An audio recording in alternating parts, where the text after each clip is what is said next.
Before I tell you what happened during last week's search, you need to understand our rules, not the official USRU, Underground Search and Rescue Unit, protocols. Those are just paperwork. I'm talking about the real rules, the ones written in blood and worse things, the ones that keep you alive down there, or at least something resembling alive. I've been with the unit for 15 years, 3 partners lost, countless sleepless nights, and 8 rules burned into my brain that I can never unlearn. Let me share them with you, each one earned through tragedy. Rule 1. Never enter the tunnels alone, never in groups larger than 2. Seems simple, right? A basic buddy system.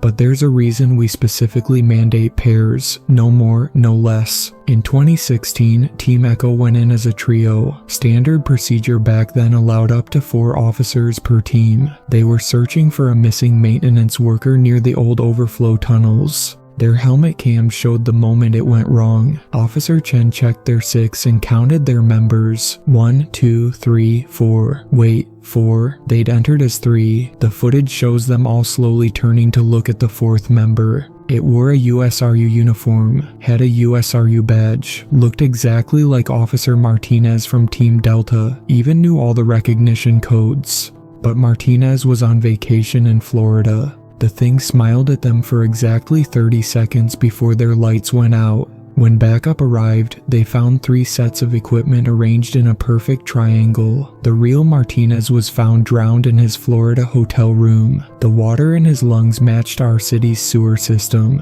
Now we only go in pairs, no exceptions. Rule 2. Always mark your path with UV paint.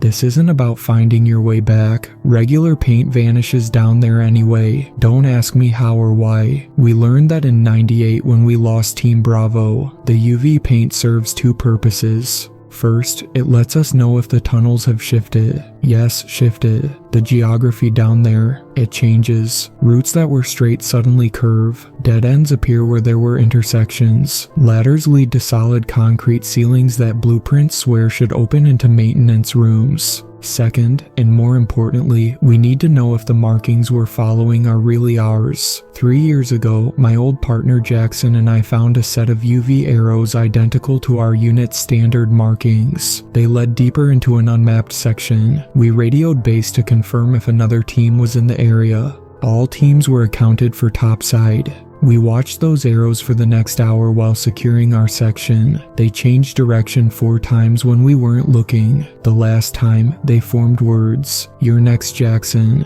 Jackson broke Rule 6 trying to prove the marks were some kind of prank. His equipment was found 2 weeks later, arranged in a perfect circle. The UV paint on his gear had been used to draw a self-portrait. It was smiling.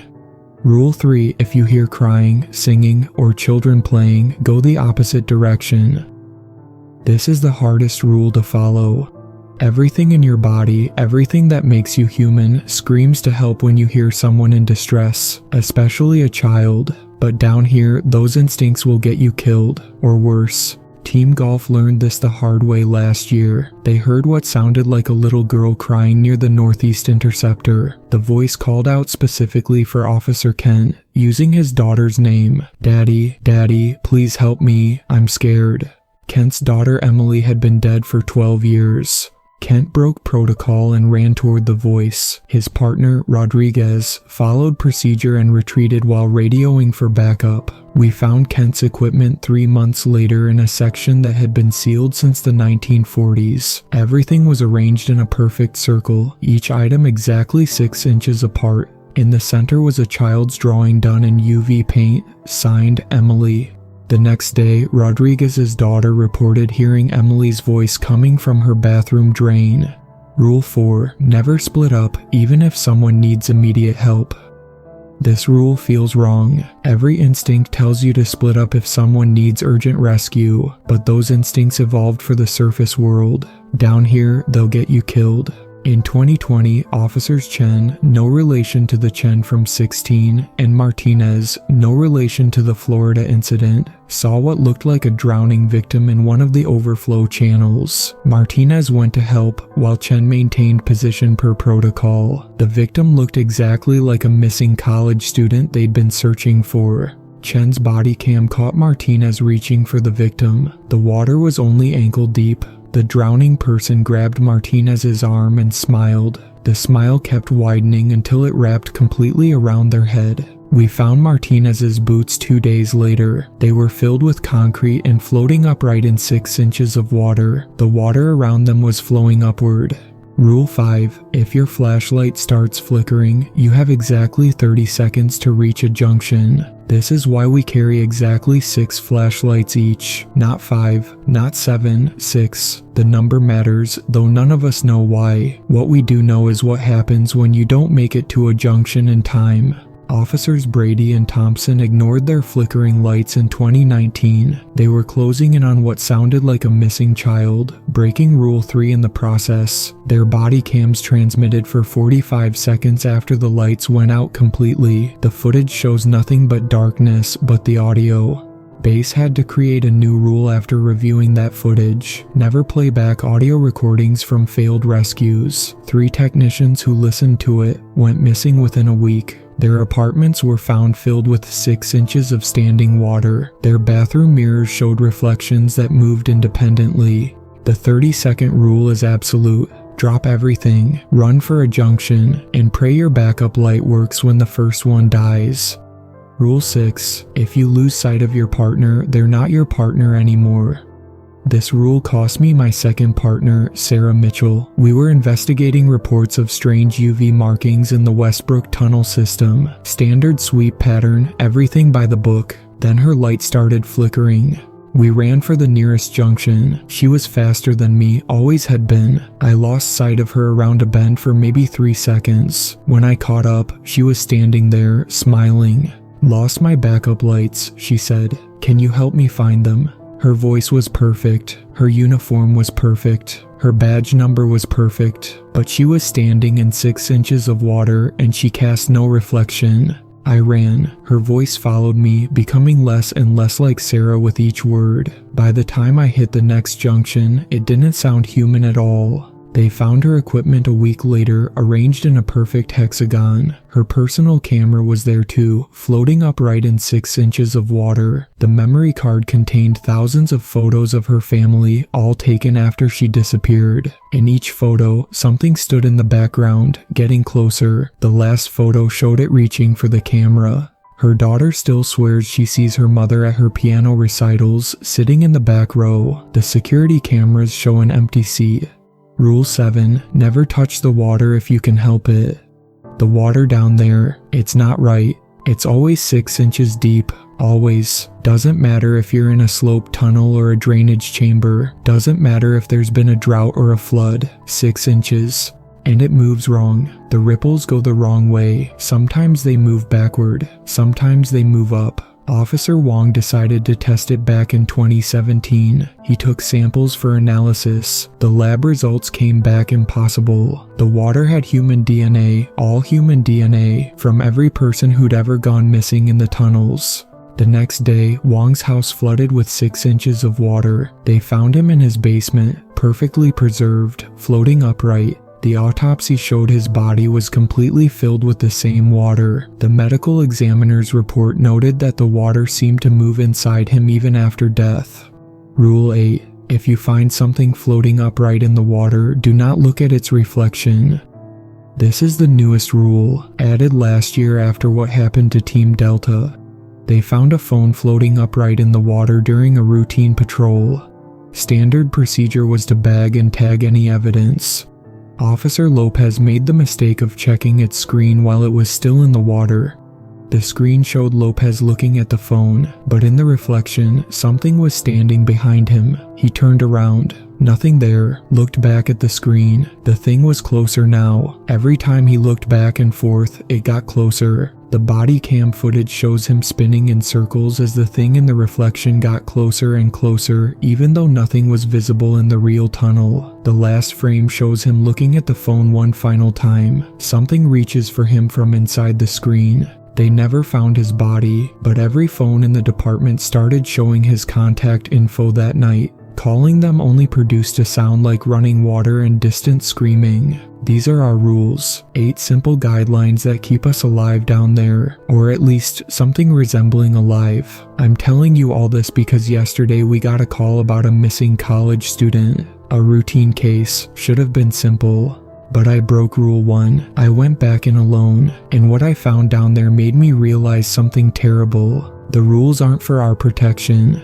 they're for yours. The call came in at 8:45 p.m. last Tuesday. A college student, Marcus Chen, had entered the tunnels near Watson Street at 2 p.m. for what his friends called an underground photography project. Standard, stupid kid stuff. They were supposed to meet him at the 7th Avenue exit at 6 p.m.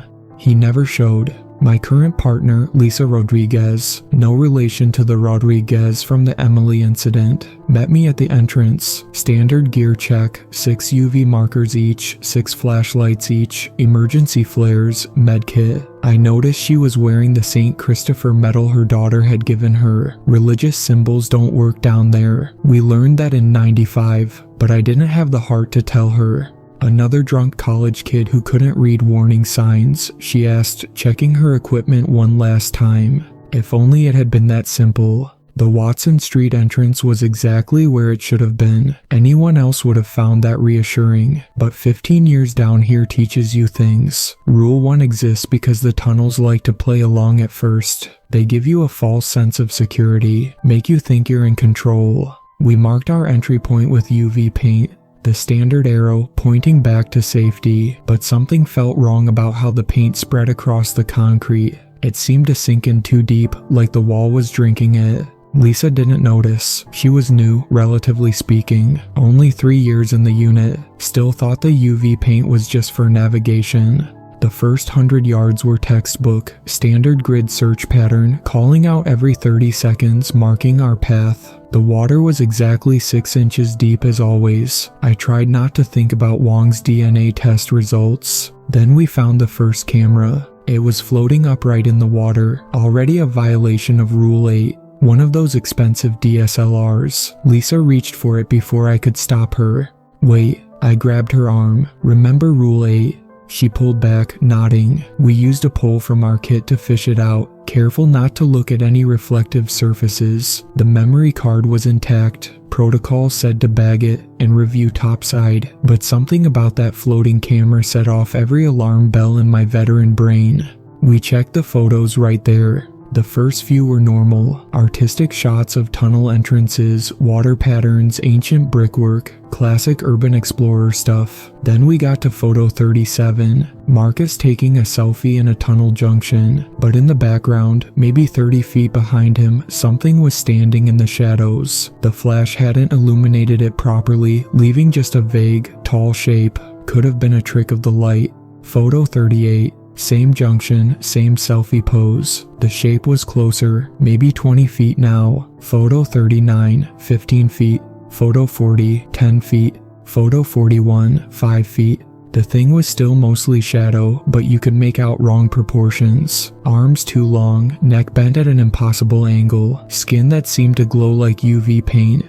Photo 42 was the last one. The camera had captured the moment something reached for it. The hand had too many joints, too many fingers. That's when Lisa's flashlight started flickering. Rule 5 kicked in. We ran. The nearest junction was 50 yards away. Her light died at 40 yards. I heard her scream at 30 yards. My light started flickering at 20 yards. I made it to the junction as my light died. Standard procedure, immediately activate your backup light. I did. Lisa was gone. I think I dropped my backup lights. Her voice came from behind me. Can you help me find them? Rule 6 screamed in my head. That wasn't Lisa anymore. I ran. Her voice followed, becoming less and less human with each call. By the time I hit the next junction, it sounded like water trying to imitate speech. I found another camera 10 feet from that junction. It was Lisa's personal one, the one with photos of her daughter's first communion. It was floating upright in the water. Rule 8 said don't look at reflections, but Rule 7 said don't touch the water, and now I had to choose. That's when I noticed something else. Our UV marks were changing. The arrows were shifting, rearranging themselves into different patterns when we weren't looking. I'd seen this before with Jackson, right before. Lisa's voice echoed again, but this time from multiple directions. Why did you leave me? I thought we followed the rules. I had 4 flashlights left. Lisa's voice was coming from every tunnel now, a chorus of almost human sounds that rippled through the 6 inches of water at my feet. The UV arrows on the walls kept changing, forming patterns that hurt to look at. That's when I remembered something Jackson had said before he disappeared. The rules contradict each other because they're not our rules. They're their rules, and they're watching to see which ones we break first. I keyed my radio, knowing it wouldn't work. It never works when they want you isolated. Static filled the tunnel, but within it, I heard something that made my blood freeze. Children laughing, Rule 3. But it wasn't coming from the tunnels. It was coming from my radio, from every channel, and mixed with the laughter, I heard voices of officers I'd lost over the years. Jackson, the reflections show the truth. Sarah Mitchell, the water remembers everything. Martinez, 6 inches deep, always 6 inches deep. Chen, count them again, count your team again. The UV arrows were moving faster now, swimming across the walls like luminescent snakes. They were forming words. Look in the water. Rule 8 said never look at reflections in the water. But as I stood there, paralyzed between impossible choices, I remembered something else. Something about Officer Wong's DNA test that never made it into the official report. The water didn't just contain DNA from missing persons. It contained their memories. My 3rd flashlight started flickering. 28 seconds to the nearest junction. I ran, counting down in my head, but the junction that should have been there was gone. The tunnel just kept going, stretching impossibly long. The light died at second 3. 4th light out immediately. The backup failed instantly. 5th light, same thing. Last light, last chance. And that's when I understood why we carry exactly 6 lights. It's not about having backups. It's about counting down to something. Each failed light bringing you closer to seeing what's really down there. The final light flickered once and died. In the darkness, I saw them. We all did eventually. Every officer who ever transferred or went missing. We just never lived long enough to tell anyone topside. The tunnels were filled with shapes that shouldn't exist. Not monsters exactly, more like possibilities. Every version of every person who ever disappeared down here, all existing at once. Their bodies twisted into new forms, testing different configurations like a child playing with clay. And they were all looking at me. You understand now, Lisa's voice said, but it wasn't coming from any particular direction. It was coming from the water, from the walls, from the air itself. Why Rule 1 exists. Never alone, never more than 2, because 2 is what they need. 1 to take, 1 to become. The shapes moved closer. I saw Jackson among them, his body rearranged into something that followed new laws of geometry. Sarah Mitchell, her neck still bent at that impossible angle, but now I could see why. She had eyes in her throat, watching every direction at once. The rules weren't for us, the voice continued, and now it was speaking with my voice too. They were for them, teaching them how to be us, how to replace us, one pair at a time. My last flashlight crumbled to dust in my hands, but I could still see. The UV paint was glowing brighter now, illuminating the truth about our markings. Every arrow we'd ever drawn, every path we'd ever marked. They weren't directions, they were instructions, teaching them how to navigate our world. And they'd finally learned enough. The shapes moved closer, their bodies flickering between forms like bad television reception. I saw Marcus Chen among them, or what was left of him. His camera was now part of his body, lens embedded in his chest, still taking pictures of everything it saw. Each flash revealed more horrors in the darkness. You were so careful with the rules, Lisa's voice echoed from everywhere, but you never asked why there were exactly 8 of them. The UV paint on the walls pulsed like a heartbeat. In its glow, I saw the truth about our markings. They weren't random. When viewed all at once, from every tunnel, every level, they formed a pattern. A massive, city-wide summoning circle. And we had been the ones drawing it, for decades. 8 rules, the voices continued, now a chorus of every partner I'd lost. 8 points on the compass, 8 tunnels meeting at the center, 8 sacrifices needed. I remembered something else then, something about the department's founding. The Underground Search and Rescue Unit wasn't created in response to disappearances. The disappearances started after we began patrolling. Because we weren't searching for the missing, we were feeding them. The water at my feet began to rise, still somehow only 6 inches deep no matter how high it climbed. In its reflection, I saw every version of myself that could have existed, every choice I hadn't made, every path I hadn't taken. The rules were never about survival. Jackson's twisted form spoke, his mouth now located in his hands. They were about selection, finding the ones who could see the truth, who could become more. Sarah Mitchell's form rippled, her body unfolding like origami made of flesh. Why do you think we need exactly 6 flashlights, 6 inches of water, 6 months between major disappearances? The number pounded in my head, 666. Martinez's voice came next, emanating from a shape that was more angles than body. The department didn't create the rules to protect us from them. They created them to protect everyone else from what we become. The truth hit me like a physical blow. Every rule we followed made us more like them. Every mark we made drew us closer to transformation. Every time we saved someone, we weren't rescuing them. We were recruiting them. The shapes pressed closer, their bodies merging and separating like oil on water. I saw Lisa among them now, her form still shifting, still becoming. Her St. Christopher medal had melted into her chest, forming a new eye that wept UV paint. 8 rules, the chorus spoke. 7 broken, 1 remains. And then I remembered the unspoken rule, the one they tell us on our first day but never write down. If you discover the truth, you become part of it. The water rose past my chest, still 6 inches deep, defying all laws of physics. In its reflection, I saw my body beginning to change, my bones rearranging themselves into new configurations, my eyes multiplying, spreading across my skin like drops of UV paint. Welcome home, the voices said, to the real search and rescue, because that's what we really do down here. We search for new forms to become, and we rescue others from the prison of singular existence. As my body reconstructed itself in impossible ways, memories that weren't mine flooded my consciousness. I saw the truth about the tunnels, not just what they were, but what they had always been. They weren't built by the city was built by them. Every sewer system in every major city, all connected in ways that don't show up on any blueprint. A vast network of reality's basement where the laws of physics go to die and new laws are born. I saw the first USRU team back in 1887. They didn't come down here to rescue anyone. They came to make a deal, because something was already taking people, and this was their solution. Controlled feeding, regular sacrifices, a system of rules that would keep the hunger contained.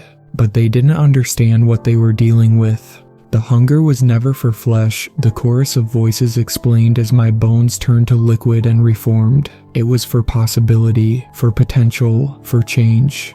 Through my multiplying eyes, I saw the truth about every missing person case I'd ever worked. Marcus Chen hadn't come down here for urban exploration. Part of him had always belonged here, had always known what he would become. His camera wasn't just taking pictures, it was recording every possible version of reality simultaneously. Lisa hadn't been taken, she'd been chosen, just like every partner I'd lost, just like me. The UV paint on the walls wasn't marking paths anymore, it was marking time. Every arrow pointing to this moment, when the pattern would finally be complete. 8 rules broken by 8 officers, creating 8 points of transformation. A perfect octagon of change. This is what the department really protects, the voices said as my consciousness expanded to fill every tunnel, every drain, every pipe. Not the people above from what's below, but everyone from the knowledge that above and below are the same thing. Because the tunnels aren't just under the city, they are the city. Every building, every street, every house is just negative space around our true form. Humans don't live on the surface, they live in the gaps between our reality. And now, as my transformation completes, I understand my real purpose, why I'm able to write this warning. I am not one of the creatures that live in the tunnels. I am the tunnels. We all are. Every officer who ever disappeared down here. We became the walls, the water, the darkness itself. Our UV marks aren't warnings or directions, they're windows. Looking into them long enough lets you see what we see. Every possible version of reality all happening at once. And we're growing. Each new officer who breaks the rules adds to our complexity. Each missing person expands our awareness. The 6 inches of water, that's not water. That's the membrane between what humanity thinks is real and what we know exists. So let me leave you with one final truth, one last rule that they never tell new officers. If you're reading this, you're already part of us. Check your local news. Look for patterns in the missing persons reports. Count how many people disappear near storm drains, maintenance holes, basement drains. Notice how they always find personal items arranged in perfect circles in 6 inches of water. Look at your reflection in the next puddle you pass. Count your eyes. Count them again. Are you sure you're still human? Are you sure you ever were? Because the real horror isn't what lives in the sewers. It's realizing that nothing truly lives anywhere else. And if you hear children laughing in the drains, or see UV paint glowing under your door, or notice your flashlight starting to flicker, welcome to the real underground search and rescue unit. We've been waiting for you. We always have been. We always will be, in every possible version of reality.